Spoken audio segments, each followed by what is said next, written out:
नमस्कार। भारतीय भूगोल में इंडियन ज्योग्राफी में ये मल्टीपल चॉइस क्वेश्चंस का फोर्थ वीडियो हम स्टार्ट करने जा रहे हैं। इसमें प्रीवियस ईयर क्वेश्चंस भी दिए गए हैं और साथ में उन क्वेश्चंस को भी सम्मिलित किया गया है जो कि अति महत्वपूर्ण प्रश्न हैं, जो कि यूपी टेट की परीक्षा है या यूपी पुलिस की परीक्षा है और जो ऑनलाइन आगामी परीक्षाएँ हैं उनके लिए अति महत्वपूर्ण है। तो स्टार्ट करने से पहले सभी से मेरा कहना है कि आप लोग जो है कि चैनल को सब्सक्राइब कर दीजिए और बेल आइकन दबा दीजिए, ताकि जो भी नया वीडियो अपलोड हो उसकी जानकारी आपको मिल जाए। वीडियोस को शेयर भी करिए ताकि और लोगों तक भी हमारी पहुंच बने। वीडियो अच्छा लगता है तो लाइक भी करें। स्टार्ट करते हैं। भारत में कोयला उत्पन्न करने वाला भूमि का समूह है। तो कोयला उत्पन्न करने वाला भूमि का समूह है, हम लोग जानते हैं कि गोंडवाना समूह है। छोटा नागपुर का पठार है, वो रूर कहा जाता है भारत का। तो गोंडवाना भूमि कैसे बनी, ये आप लोग को पता है कि पहले पेंजी और पेंतालासा था पृथ्वी पर। पेंतालासा जो है वो पूरा सागर क्षेत्र या कह सकते हैं पानी का क्षेत्र बोला जाता था। पेंजिया जो है वो स्थल क्षेत्र को बोला जाता था। कॉर्नलिस बल के कारण पृथ्वी पश्चिम से पूर्व की ओर घूमती है, ये हम लोग को पता है। और धीरे धीरे क्या हुआ, वो जो पानी का भाग था वो स्थल वाले भाग में से टकराने लगा और इस तरह से जो है अलग अलग महाद्वीपों में ये बट गया। ठीक है। तो उसके बाद महाद्वीपीय विस्थापन का जो सिद्धांत है वो वैगनर ने दिया है और प्लेट टेक्टोनिक नियम जो है हैरियस ने दिया है। तो उनके उनके बारे में हम बाद में जानेंगे। तो ये जो गोंडवाना भूमि है, ये भूमि जो है ये कोयला क्षेत्र इसको कहा गया। उसके बाद में इसी में हम बात करते हैं कि धारवाड़। तो हम लोग जानते हैं कि जब आग्नेय चट्टान जो है, तो पृथ्वी के नीचे जब आग्नेय चट्टान जब एक तरह से ज्वालामुखी क्रिया होती है, तो पिछले वीडियो में भी मैंने बताया कि जैसे प्लेटें जब आपस में टकराती हैं या फिर जब इनमें रगड़ उत्पन्न होती है, तो ये क्या होता है, ज्वालामुखी जो है वो उसका फॉर्मेशन भी करती हैं। तो ये ज्वालामुखी के फॉर्मेशन करने पर क्या होता है, इससे जो मैग्मा जो है वो लावा के रूप में बाहर आता है। और जब ये लावा ठंडा हो जाता है तो ये जो है आग्नेय सेल का रूप धारण कर लेता है। तो आग्नेय सेल का रूप धारण करने के बाद में इसमें बात आती है कि इसके ऊपर में जो अवसाद हैं, वो अवसाद जो है वो कायांतरित हो जाते हैं या रूपांतरित हो जाते हैं। तो उन्हीं उसी के ऊपर जो है जो आग्नेय सेल के ऊपर जो है वो बसाल्ट और ग्रेनाइट की चट्टान है वो। तो उसके ऊपर ये दक्कन का पठार बसा हुआ है। तो जो दक्कन की भूमि है, दक्कन की भूमि में जो धारवाड़ क्षेत्र है वो बेसिकली क्या है, फेरस से कह सकते हैं या फिर लोहा से, लोहान से, एल्युमिनियम से, इनसे ज़्यादातर बना हुआ है। और वहाँ पे सबसे ज़्यादा जो है धातु पाए जाते हैं, वहाँ पे सबसे ज़्यादा खनिज भी पाए जाते हैं। तो एक तरह से कह देते हैं लौह और अलौह धातु जो है वो सबसे ज़्यादा जो है धारवाड़ क्षेत्र में पाए जाते हैं। तो खनिज संसाधन की दृष्टि से एक दूसरा क्वेश्चन है कि इन खनिज संसाधन की दृष्टि से भारत का सर्वाधिक महत्वपूर्ण भूमि का क्रम है। तो ये जो है क्रम है धारवाड़। तो इसमें आंसर हो जाएगा धारवाड़। फिर नेक्स्ट आते हैं, पुरानी जलोढ़ मिट्टी को क्या कहा जाता है और नई जलोढ़ मिट्टी को क्या कहा जाता है। तो पुरानी और नई जलोढ़ मिट्टी को जब क्या होता है कि मिट्टी एक तरह से जब नदी जो है वो हिमालय पर्वत से नीचे आती है और जैसे जैसे बर्फ़ पिघलती हैं और वैसे वैसे जो है नदी का रूप पानी बनता है और नदी का रूप धारण करते हैं। जब ये नदी का रूप धारण करते हैं तो ऊपर से नीचे आने में कंकड़, बालू, पत्थर और बजरी, ये सारी चीज़ें वो आती हैं। तो जो कंकड़ वाला पार्ट है, चाहे कंकड़ हो गया या फिर पत्थर वाला पार्ट है, तो वो जो पार्ट है वो पानी में होता है। तो उसको एक तरह से बांगर बोला जाता है, पुरानी जलोढ़ मिट्टी बोला जाता है। उसके बाद में जब वो नीचे आ जाता है पानी, तो वो एक तरह से बालू उसमें होती है। तो कंकड़ और पत्थर तो वही हैं, जो भी कंटामिनेशन में है वो के रूप में है पानी में, वो वहीं पर रुक जाते हैं। तो वो बांगर मिट्टी कही जाती है। कम उपजाऊ भूमि होती है ये। और एक तरह से जो कह सकते हैं कि इसमें जो है इस भूमि के अलावा जो दूसरी भूमि होती है खादर, तो ये बांगर के बाद खादर होती है। इसमें जो है ये मिट्टी जो है ये चिकनी मिट्टी होती है और एक तरह से जो है इसमें बालू के कण ज़्यादा होते हैं और जो पार्टिकल्स होते हैं जो जो कि वो बहुत ही कम साइज़ के होते हैं। तो एक तरह से कह सकते हैं कि पुरानी जलोढ़ जो है उसको बांगर कहा जाता है, बांगर मिट्टी।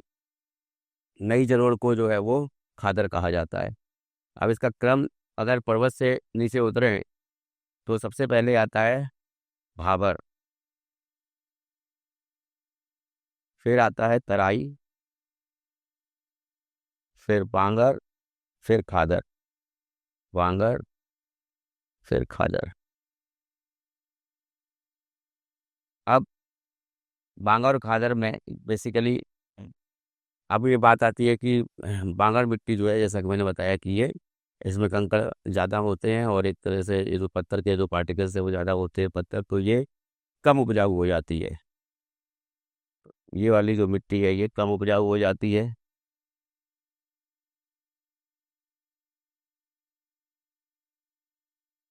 और इसमें जो है बांगर मिट्टी में जो भी एक तरह से कह सकते हैं जो फास्फोरस की, नाइट्रोजन की और एक तरह से जो पदार्थ होते हैं उनकी कमी होती है। और खादर मिट्टी में जो है ये एक तरह से ये मिट्टी जो होती है ये उपजाऊ मिट्टी होती है। इसमें ये चिकनी मिट्टी होती है और इसको दोमट मिट्टी भी कहा जाता है। और ये बेसिकली क्या होता है, बालू या बजरी इसमें होती है। तो ये हो जाती है नई जलोढ़, जो खादर, जो कि ज़्यादातर फसलों के पैदावार के लिए जानी जाती है। तो जो दोआब क्षेत्र होता है, दो नदियों के बीच का क्षेत्र होता है, वो भूमि जो है वो खादर भूमि के नाम से जानी जाती है। ठीक है। और दूसरी बात है कि जैसे मान लो बाढ़ की बात करें अगर हम, तो बांगर में ये जो है बाढ़ नहीं आती है, लेकिन चूंकि खादर भूमि है यहाँ पर जो है पानी उसका फ्लो ज़्यादा होता है। तो ये बांगर भूमि तो ऊपर है तो बाढ़ तो आने की संभावना भी नहीं है, लेकिन जो नीचे है खादर भूमि इसमें बाढ़ की भी आने की संभावना ज़्यादा होती है। नेक्स्ट आते हैं। राजस्थान में अवस्थित खेतड़ी किस खनिज के लिए प्रसिद्ध है? तो खेतड़ी जो है ये अ, सबसे इम्पोर्टेंट है कि खेतड़ी बेसिकली कॉपर के लिए जानी जाती है। और दो खाने जो हैं, एक तो खेतड़ी माइंस जो है और दूसरा जो है कोलार सोने की माइन, जो सोने की खान है कर्नाटक में। ये दोनों माइंस जो है ये हड़प्पा काल से में भी ये इन माइन से खुदाई होती रही है। तांबा और हड़प्पा काल में ही जो है ये कोलार से सोना निकाला जाता रहा है। तो तांबे के लिए ये जानी जाती है खेतड़ी। बेसिकली राजस्थान में है, झुंझुनू डिस्ट्रिक्ट में पड़ती है ये। उसके बाद है भारत का एकमात्र स्थान जहाँ टिन पाया जाता है। तो टिन जो है ये बस्तर जिला में पाया जाता है, छत्तीसगढ़ में। नेक्स्ट आते हैं। भारत में चंदन के वृक्ष सर्वाधिक किस राज्य में होते हैं? चंदन के वृक्ष जो सर्वाधिक होते हैं वो कर्नाटक में होते हैं। कर्नाटक को जो है ये चंदन तस्कर वीरप्पन जो था वो भी कर्नाटक का ही था। तो बेसिकली जो है सैंडलवुड के लिए ये कर्नाटक राज्य जाना जाता है। मॉन्ट्रियल प्रोटोकॉल, मॉन्ट्रियल प्रोटोकॉल किससे संबंधित है? मॉन्ट्रियल प्रोटोकॉल जो है ये ओजोन 6 से संबंधित है। यानी ओजोन की डिप्लीशन से, या कह सकते हैं कि ओजोन में जो है ये छिद्र जो है हो गया, और वो जो है अल्ट्रावायलेट रेडिएशंस जो है उसको रोकती है ओजोन। तो ये जो छिद्र जो हुआ है वो उसका कारण क्या है कि CFC है, क्लोरोफ्लोरोकार्बन गैस है, या हाइड्रोफ्लोरोकार्बन गैस भी कह सकते हैं। अब ये जो ओजोन क्षय जो है क्षय जो हुआ है, इसके कारण मॉन्ट्रियल प्रोटोकॉल जो है ये मॉन्ट्रियल पड़ता है कनाडा में। तो मॉन्ट्रियल प्रोटोकॉल ये संधि हुई, और ये 16 सितंबर, डेट भी पड़ता है 16 सितंबर को, ओजोन संरक्षण दिवस 1997, 87 माफ कीजिएगा, 1987 में ये हुई। तो मॉन्ट्रियल प्रोटोकॉल का संबंध जो है ओजोन क्षरण से है, और ये 16 सितंबर 1987 में ये मॉन्ट्रियल प्रोटोकॉल जो है संधि हुई थी। कार्बन क्रेडिट की संकल्पना निम्नलिखित में से किससे प्रारंभ हुई? कार्बन क्रेडिट की संकल्पना ये पृथ्वी शिखर सम्मेलन हुआ था रियो में, रेडो जेनेरो ब्राजील में, 1992 में। इसमें ये कार्बन क्रेडिट की संकल्पना को अमली जामा पहनाया गया। एक तरह से ये उस समय संपन्न हुई। तो ये क्या है कि जैसे ग्रीन हाउस गैसेज हैं, तो ग्रीन हाउस गैसेज में CO2 हो गया जैसे, तो ये CO2 प्लस अदर गैसेज भी हैं, प्लस कार्बन ये CH4 ले लेंगे, मीथेन हो गई, या प्लस वाटर वेपर हो गए। वाटर वेपर्स में भी कंटामिनेशन होता है गैसेस का। तो ये सभी जो है एक तरह से ये एमिशन करती है, जिससे कि क्या होता है, एक तरह से ग्लोबल वार्मिंग होती है, कह सकते हैं कि इससे जो है जो एटमॉस्फेयर होता है, एटमॉस्फेयर में टेम्परेचर जो है वो राइज कर जाता है। एटमॉस्फेयर, एक मिनट रुकिएगा।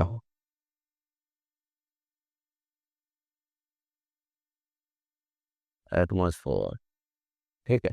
तो अब पर्यावरण में जो है ये एक तरह से टेम्परेचर बढ़ जाता है, और ये एमिशन जो है CO2 का एमिशन, बेसिकली कार्बन का एमिशन ज़्यादा होने लगता है। तो ये कार्बन के एमिशन को ही जब ज़्यादा होता है तो इसको कार्बन क्रेडिट के नाम से जाना जाता है। इसको ही कार्बन क्रेडिट के नाम से जाना जाता है, कार्बन क्रेडिट। अब इसको एक तरह से कार्बन के एमिशन को रोकने के लिए, या फिर ग्रीन हाउस गैसेस को जो है के एमिशंस को रोकने के लिए, जो एक तरह से पूरी पृथ्वी में जो है वाष्प, एक तरह से जो है जो टेम्परेचर का राइज हो रहा है, और जिसको कह सकते हैं कि ग्लोबल वार्मिंग हो रही है, तो उसके कारण क्या हो रहा है कि एक तरह से कार्बन का जो है उत्सर्जन भी ज़्यादा हो रहा है, और इससे जो है टेम्परेचर में चेंज होने की क्या क्या चेंजेस हो रहे हैं। तो समुद्र जो अंटार्कटिका है वहाँ पर बर्फ़ पिघल रही है, तो समुद्र का जो लेवल है, पानी का लेवल, वो बढ़ रहा है। दूसरी तरफ जो है ये गैसेस, जो है ये जो गैसेस हैं वो एक तरह से एयर को कंटामिनेटेड करती हैं, पॉल्यूशन भी ज़्यादा इनसे हो रहा है। तो ये इससे जो है बेसिकली इसको लेकर के रियो रेडो जेनेरो में एक सम्मेलन किया गया 1992 में। और उस टाइम पर जब ये सम्मेलन हुआ, पृथ्वी शिखर सम्मेलन इसको बोला गया, और पृथ्वी शिखर सम्मेलन में जो एजेंडा 21 जो है उसको लागू किया गया, एजेंडा 21 और पहली बार जो है सतत विकास यानी सस्टेनेबल डेवलपमेंट ये जो है ये स्टार्ट हुआ। तो पहले जो है सतत विकास को भी सामने रखा गया। अब इस टाइम पे जो है इसी सम्मेलन को ध्यान में रखते हुए जो है ये बेसिकली रेडियो जेनेरो में जो सम्मेलन हुआ ये 1992 में, इसको इसमें जो है कार्बन एमिशन को ध्यान में रखते हुए सभी देशों से कहा गया, जो कि ज़्यादा कार्बन एमिशन जो करते थे, तो उनसे भी कहा गया कि ये जो है आप जो है कार्बन के एमिशन को रिडक्शन करें, और इसके एक टाइमलाइन बनाएं जिससे कि ये कार्बन एमिशन को कब तक आप रिड्यूस करेंगे। ठीक है। तो ये एजेंडा 21 और सस्टेनेबल डेवलपमेंट ये दोनों जो है इसी टाइम पे हुए। फिर आते हैं नेक्स्ट जो है झारिया और रानीगंज खान। पूछी गई कि झरिया और रानीगंज खान जो है ये किसके खनन के लिए प्रसिद्ध है। तो ये झरिया और रानीगंज ये कोयले के खान के लिए प्रसिद्ध है। रानीगंज जो है सबसे पहली और सबसे बड़ी खान है। ये पश्चिम बंगाल में है, झरिया बिहार में है। तो ये कोयला के लिए प्रसिद्ध है। बिटुमिनस टाइप का कोयला जो है वो ज़्यादातर जो है पाया जाता है सभी जगह। लिग्नाइट कोयला ये देवली में पाया जाता है, और जो एंथ्रासाइट कोयला है जिसमें सबसे ज़्यादा जो है कार्बन कंटेंट होता है, या एक तरह से कहेंगे कार्बन कंटेंट के हिसाब से ये कोयले को एंथ्रासाइट हो गया, 90% से अधिक जो होता है इसमें कार्बन कंटेंट। उसके बाद बिटुमिनस हो गया, फिर लिग्नाइट हो गया, फिर पीट हो गया। तो लिग्नाइट तमिलनाडु में नेवली में पाया जाता है, और एंथ्रासाइट जो है ये जम्मू कश्मीर में पाया जाता है। बाकी जो जहाँ पर भी कोल माइंस है, ये खासकर बिटुमिनस टाइप की कोल माइन, बिटुमिनस टाइप का कोयला जो है वो होता है यहाँ पे। तो कोयले के लिए झरिया और रानीगंज ये बहुत इंपॉर्टेंट खान है। और Raniganj was the first and the largest mine of coal in India. ठीक है। कुद्रेमुख और बहावुदान की खान किस खनिज के खनन के लिए प्रसिद्ध है। तो ये कुद्रेमुख जो है ये लौह की खान है, और बहावुदान भी ये लौह की खान है। दोनों जो है चिकमंगलूर डिस्ट्रिक्ट में पड़ते हैं। तो आंसर हो जाएगा सी, ये दोनों कर्नाटक में है। ठीक। उसके बाद नेक्स्ट है सुरमा घाटी। तो सुरमा घाटी किस राज्य में अवस्थित है। सुरमा घाटी अवस्थित है असम में। नेक्स्ट क्वेश्चन पर आते हैं। भारत में जिप्सम का सबसे अधिक उत्पादन करने वाला राज्य कौन सा है। तो जिप्सम जो है इसका सबसे ज़्यादा उत्पादन करने वाला राज्य राजस्थान है। उसके बाद में है कोडरमा, किस खनिज के उत्पादन के लिए प्रसिद्ध है। कोडरमा ये झारखंड में पड़ता है, और ये अभ्रक के लिए प्रसिद्ध है। बेसिकली क्या है, जितना भी एक तरह से बोलें, जो अभ्रक जो है वो अ, सबसे ज़्यादा जो भंडारण है उसका, और सबसे ज़्यादा जो उत्पादन है वो जो है झारखंड में ही होता है। ये झारखंड का एक छोटा सा कस्बा है कोडरमा, जहाँ पर अभ्रक जो है वो ज़्यादा पाई जाती है। राजस्थान अवस्थित जावर खान किसके खनन के लिए जानी जाती है? जावर खान जो है ये बेसिकली चांदी और जस्ता के लिए जानी जाती है, सिल्वर और जिंक के लिए। और ये जावर खान बेसिकली जो है ये राजस्थान में पड़ती है, उदयपुर डिस्ट्रिक्ट में।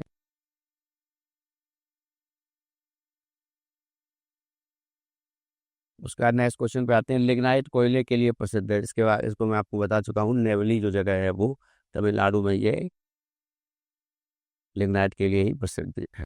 नेक्स्ट, डाली राजहरा पहाड़ी और बैलाडीला छत्तीसगढ़ क्षेत्र किस खनिज के उत्खनन के लिए जाने जाते हैं? तो ये लौह के लिए जाने जाते हैं, छत्तीसगढ़ में है। डाली राजहरा ये बलौद डिस्ट्रिक्ट है, बलौद वहाँ पे पड़ता है। बैलाडीला जो है ये दांतेवाड़ा डिस्ट्रिक्ट है, वहाँ पर ये पड़ती है। ये दोनों जो हैं ये छत्तीसगढ़ में हैं और ये लॉयस के लिए जाने जाते हैं। और उसके बाद है सिक्किम स्थित रंगपो और बोटांग किस खनिज के लिए उत्खनन के लिए प्रसिद्ध हैं? ये हैं तांबा के लिए, कॉपर के लिए जाने जाते हैं। तो एक तरफ जो है खोदरीबा की बात आती है, खोदरीबा हो गया, या फिर बात करें कि जो तांबे की जो सबसे बड़ी खान है सो वो जो है राजस्थान में है। तो जिस खेतड़ी, तो खेतड़ी खोदरीबा ये तांबे के लिए जानी जाती है। उसी तरह जो है बोटांग और रंगपो ये बेसिकली कहाँ पे है? ये है सिक्किम में, और सिक्किम का एक डिस्ट्रिक्ट है ये पाईकोंग। पाईकोंग जिला जो है ये पड़ता है। रंगपो बेसिकली रंगपो एक जो तिस्ता नदी है, सिक्किम की महत्वपूर्ण नदी है। तो तिस्ता के साथ साथ पर रंगपो नदी भी है। तो ये दोनों नदियों के संगम पे ये पड़ता है रंगपो। और बोटांग जो है ये पाईकोंग जिले पे ये दोनों पड़ते हैं। और उसके साथ साथ जो है अ, सिलीगुड़ी जो है पश्चिम बंगाल का, वहाँ से लेकर के जो गंगटोक जो सिक्किम का जो कैपिटल है, तो वो जो रास्ता है वो नेशनल हाईवे नंबर 10 है। उस वो नेशनल हाईवे नंबर 10 के किनारे में ये रंगपो पड़ता है। तो ये दोनों जो हैं बेसिकली तांबे के लिए जानी जाती है। नेक्स्ट आते हैं, उड़ीसा स्थित बोलांगीर और पंचपतमाली पहाड़ियाँ किस खनिज के उत्खनन के लिए प्रसिद्ध हैं? बोलांगीर और पंचपतमाली पहाड़ियाँ ये बॉक्साइट के लिए प्रसिद्ध हैं। तो इसमें बोलांगीर जो है ये बोलांगीर जिला ही है, तो वहाँ पे ही है, उड़ीसा में पड़ती है।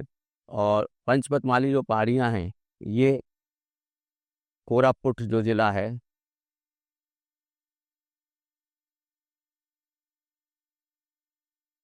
कोरापुट या सुंदरगढ़, कोरापुट और सुंदरगढ़ में ये पड़ती हैं। तो पंचपतमाली वैसे कोरापुट में ही है, सुंदरगढ़ भी जगह है जहाँ पर जो है बॉक्साइट का प्रोडक्शन होता है। तो बॉक्साइट ये एल्युमिनियम का ओर है, हम लोग जानते हैं कि Al2O3 होता है ये। और ख़ास तौर से जो है बॉक्साइट यहाँ पर पाई जाती हैं बोलांगीर और पंचपतमाली पहाड़ियों में, उड़ीसा में। नेक्स्ट है, केसर की खेती के लिए कौन सा राज्य प्रसिद्ध है? तो केसर की खेती ये जम्मू कश्मीर में होती है, तो जम्मू कश्मीर इसका आंसर है। नेक्स्ट आते हैं, भारत में सीमेंट उत्पादन में प्रथम स्थान कौन सा है, किस राज्य का है? देखिए, सीमेंट उत्पादन में पहला स्थान जो है अभी तक मध्य प्रदेश का रहा है, राजस्थान का भी रहा है, लेकिन अभी इस समय करंट में आंध्र प्रदेश में जो है सीमेंट का उत्पादन सर्वाधिक हो रहा है। तो अभी जो लेटेस्ट डाटा है उसके हिसाब से आंध्र प्रदेश सही आंसर है। ये है, एंथ्रासाइट कोयला भारत में किस राज्य में उत्पादित किया जाता है? ये मैंने आपको बता ही दिया है कि जम्मू कश्मीर में ही केवल एंथ्रासाइट कोयला जो है वो पाया जाता है। नेक्स्ट आते हैं, साइलोमिलेन। साइलोमिलेन किसका अयस्क है? साइलोमिलेन ये अयस्क जो है ये मैग्नीज का अयस्क है। और अब बात करें कि जैसे साइलोमिलेन जो है, तो इसलिए बेसिकली मैग्नीज जो है ये वो कहाँ कहाँ पाया जाता है इसके बारे में भी जान लेते हैं। जस्ता को मैंने बता दिया है, जिंक को भी ये जावर की खान जो है वहाँ पर पाया जाता है। थोरियम मोनाजाइट इसका और है, तो मोनाजाइट। और थोरियम कहाँ पाया जाता है? सबसे ज़्यादा केरल में पाया जाता है। तांबा के बारे में बता दिया है, खेतड़ी माइंस है जो सबसे इम्पोर्टेंट माइंस है तांबा की। मलचखंड है, तरेगांव है, ये दोनों मध्य प्रदेश में है। ये भी इम्पोर्टेंट है तांबा के प्रोडक्शन के लिए। तो मैग्नीज में बेसिकली जो इम्पोर्टेंट माइंस है, जैसे उड़ीसा में केंदुझार और बोनाई है। केंदुझार झार और बोनाई। और ये जो है केंदुझार और बोनाई जो है ये पड़ते हैं उड़ीसा में, अलग अलग अलग जिला है इनके लिए। तो ये जो है केंदुझार अपने आप में एक जिला है, कोरापुट डिस्ट्रिक्ट के पास में ही पड़ता है। बोनाई जो है ये सुंदरगढ़ जिला है, वहाँ पर ये पाई जाती है, मैंगनीज पाई जाती है। और उसके बाद जो है मान लीजिए उड़ीसा के बाद मैंगनीज जो है मध्य प्रदेश में बालाघाट और छिंदवाड़ा डिस्ट्रिक्ट है दोनों। बालाघाट डिस्ट्रिक्ट जो है वहाँ पर पाई जाती है। उसके बाद और महाराष्ट्र में भंडारा जिला है, महाराष्ट्र में भंडारा। तो वहाँ पर भी ये मैगी जो है वो पाई जाती है। तो ये इसके जो है यहाँ पे ये सब जो है जो खान जो है माइस जो है वो मैं मैगी सी यहाँ पर अवस्थित है। मैं चाहती हूँ बहरा जिला प्राप्त से प्राप्त होने वाला लोग है, ये सुबह का से याद दिया जाता है। तो बहरा जो है लोहे की खान जो है ये पड़ती है, बहरा जो है दाढ़ीवाला जिला पड़ती है छत्तीसगढ़ में। ये छत्तीसगढ़ में पड़ती है। और ये बेसिकली हाँ विशाखापट्टनम पारादीप और कोलकाता के कहाँ से जैसा विशाखापट्टनम है। विशाखापट्टनम से ये एक्सपोर्ट करी जाती है। लेकिन आगे के पहले कौन सा तरह नखत है मुंबई प्राकृतिक कौन वाला पतन है सही है। ये जो है नेचुरल क्या कह सकते हैं कि जो हार्बर है ये बंदरगाह है। कांडला हमारी खाड़ी में अवस्थित है। कांडला जो है वो कराची के पास अवस्थित है, कराची की खाड़ी में अवस्थित है। तो ये तो हो जाएगा ये सर से है। कोलकाता उम्मीद है अंदर ऐसी बर्तन है एक सही है और चेन्नई करती बंदरगाह है ये सही है। लेकिन ये दो इम्पोर्टेंट बंदरगाह याद रखिए तमिलनाडु में, एक चेन्नई हो गया दूसरा तो त्रिपुरा हो गया, ये दोनों जो है करके बंदरगाह है। नेक्स्ट आते हैं राम सेतु एडम्स ब्रिज शुरू हो रहा है। तो पवन जो है जगह, तो इसमें पवन द्वीप जो है ये पवन द्वीप के किनारे पे यहाँ पर ईस्टर्न पर ये पड़ता है धनुषकोटी। और धनुषकोटी से धनुषकोटी कहेंगे यहाँ पे कोटी कोटी माना जाता है धनुष कोटी। यहाँ से ये स्टार्ट होता है और फिर श्रीलंका में ये ज्यादा करके मन्नार की खाड़ी में ज्यादा करके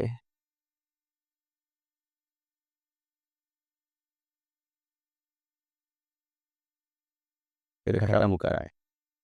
तो आंध्र जैसा हो जाएगा धनुषकोटी से पवन का जो द्वीप है उसके बारे में आपको बताया ये पवन द्वीप जो है वो उसका ये पवन द्वीप का जो पूर्वी किनारा है पवन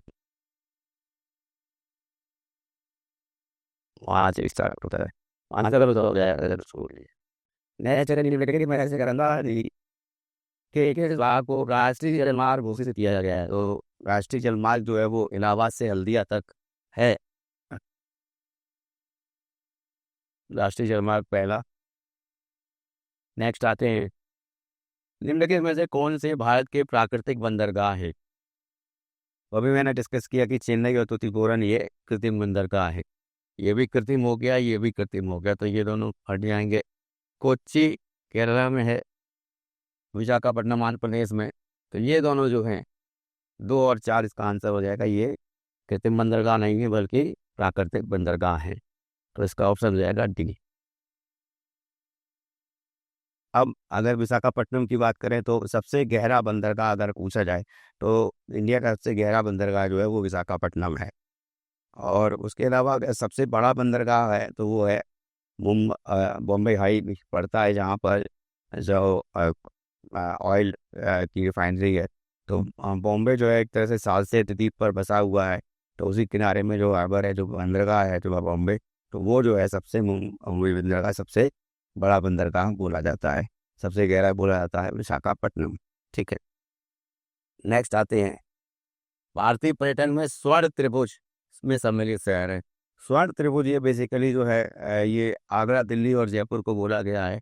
और इसका कारण केवल टूरिज्म को लेकर के है कि आगरा, दिल्ली और जयपुर में टूरिस्ट जो है बहुत आते हैं, इसलिए इसी को स्वर्ण त्रिभुज बोला गया है। देश में स्टील ग्रेड चूना पत्थर का सर्वाधिक खनन होता है। स्टील ग्रेड चूना पत्थर का जो सबसे ज्यादा खनन होता है वो है सानू। सानू है, ये राजस्थान में है। टेक्सास वृक्ष जो कि हिमालय में प्राकृतिक रूप से पाया जाता है, रेड डाटा बुक में सूचीबद्ध है ये। इससे टेक्सोल नामक दवा औषधि प्राप्त की जाती है या बनाई जाती है, जो कि के विरुद्ध प्रभावी है। अब इसमें ये सबसे बड़ी बात है कि रेड डाटा बुक, इसको जान लीजिए। अब ये रेड डाटा बुक जो है ये बेसिकली IUCN के द्वारा ये जारी की जाती है, IUCN संस्था के द्वारा। IUCN का मुख्यालय ग्लैंड में है। और ये जो है IUCN के द्वारा जो गुलाबी पन्ने होते हैं IUCN ये बुक में, गुलाबी पन्ने, इन गुलाबी पन्नों में जो विलुप्त प्राय प्रजाति है, ये प्रजातियों की जो लिस्ट है, वो लिस्टिंग जो है गुलाबी पन्नों में रेड डाटा बुक में होती है, जो कि IUCN के द्वारा, संस्था के द्वारा जारी की जाती है। अब बात करते हैं कि टेक्सास वृक्ष से ये टेक्सोल नामक, तो ये जो वृक्ष का की छाल होती है उससे ये टेक्सोल नामक औषधि बनती है, जो कि कैंसर रोग के लिए ये इसको इसके निवारण के लिए होती है। नेक्स्ट आते हैं। निम्न में से किस पौधे में फूल नहीं होते हैं? फर्न एक ऐसा पौधा है जिसमें फूल नहीं होते हैं, और ये कॉनिकल फॉरेस्ट है। एक तरह से कह सकते हैं कि इसको कोणधारी वन में ये आता है, कोणधारी कह सकते हैं। तो कॉनिकल फॉरेस्ट एक तरह से टुंड्रा जलवायु में, टेरा जलवायु में ये पाया जाता है। ठीक है, तो टेरा जलवायु में पाया जाता है। फर्न ये इसका आंसर है। बाकी कटहल में, कूलर में, आर्किड में इसमें फूल लगते हैं, फर्न में नहीं लगते। कत्था बनाने के हेतु किस पेड़ की लकड़ी का प्रयोग किया जाता है? ये खैर जो पेड़ है इसकी इसका प्रयोग किया जाता है। नेक्स्ट है। निम्नलिखित में से किसे जंगल की आग कहा जाता है? तो जंगल की आग कहा जाता है ब्यूटिया मोनोस्पर्मा को। ये बेसिकली ब्यूटिया मोनोस्पर्मा ये साइंटिफिक नेम है पलास का। और ये भी याद रखें कि पलास जो है वो उत्तर प्रदेश का जो एक तरह से आ, ये फूल जो है, ये पलास का फूल, ये उत्तर प्रदेश का जो राजकीय फूल है वो कहा जाता है। और इसमें अब ये जो है जंगल की आग इसलिए कहा जाता है क्योंकि इसका लाल रंग का जो है फूल होता है। दूर से देखने में ऐसा लगता है कि जैसे कि जंगल में आग लगी हो, तो इसीलिए इसको जंगल की आग कहा गया है। देश में किस फसल के अंतर्गत सिंचित क्षेत्र सर्वाधिक 96.46% है? तो सिंचित क्षेत्र सर्वाधिक जो है वो गन्ना जो है उसका है। ठीक है, और गन्ना का जो प्रोडक्शन है वो सबसे ज़्यादा होता है उत्तर प्रदेश में। नेक्स्ट आते हैं। भारत में, देश में सुनामी वार्निंग सेंटर कहाँ है? तो सुनामी वार्निंग सेंटर ये हैदराबाद में है। उसके बाद में देश में पहले आपदा प्रबंधन प्रशिक्षण संस्थान की स्थापना कहाँ की गई? तो ये लातूर में की गई थी। लातूर जो है ये महाराष्ट्र में पड़ता है। उसके बाद नेक्स्ट आते हैं। राष्ट्रीय जैव ऊर्जा संस्थान स्थित है, जैव ऊर्जा संस्थान ये स्थित है कपूरथला में, पंजाब में। फिर है भारत में जिप्सम का सर्वाधिक उत्पादक राज्य है। तो जिप्सम सॉल्ट का जो सर्वाधिक उत्पादक राज्य है वो है राजस्थान। नेक्स्ट आते हैं। निम्नलिखित में से कौन सा एक सही सुमेलित नहीं है? सबसे बड़ा कोयला क्षेत्र रानीगंज है, सही है। धातु शोधन योग्य कोयले का भंडार झरिया में, सही है। तटीय बालू से प्राप्त खनिज इल्मेनाइट, ये भी सही है। भारत की पहली कोयला खान ये रानीगंज ही है, धनबाद नहीं है। ये रानीगंज जाएगा।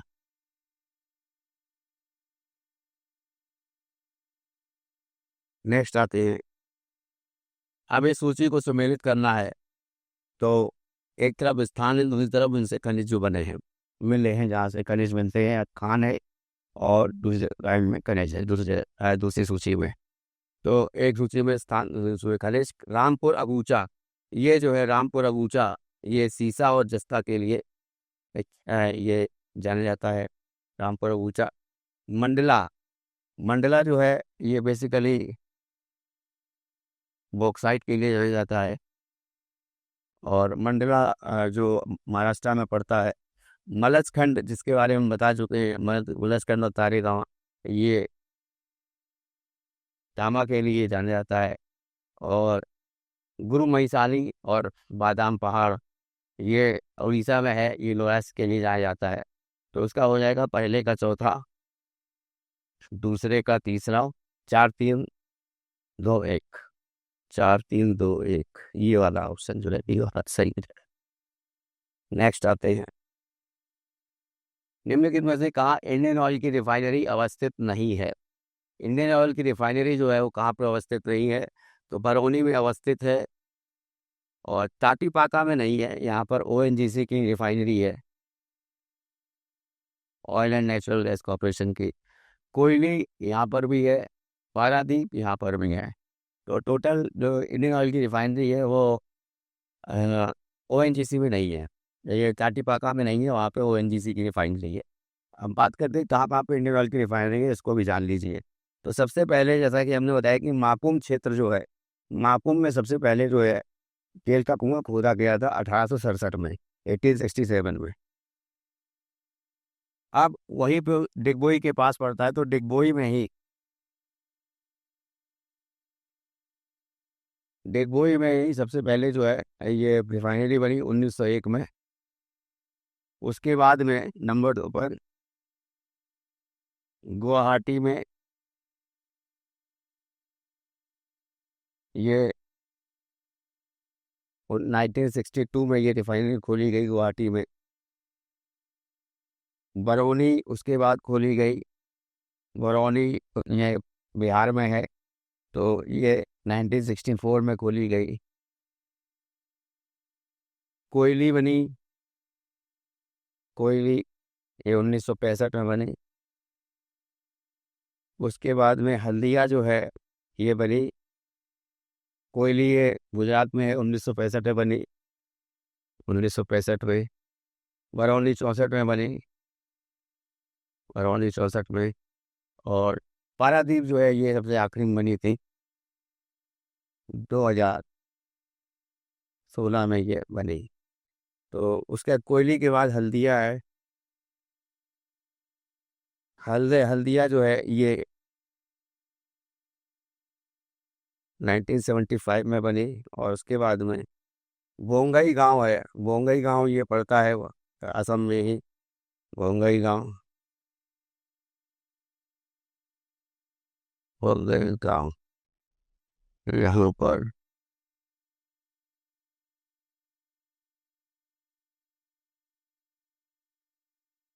हाँ, बोंगई गांव ये पड़ता है असम में।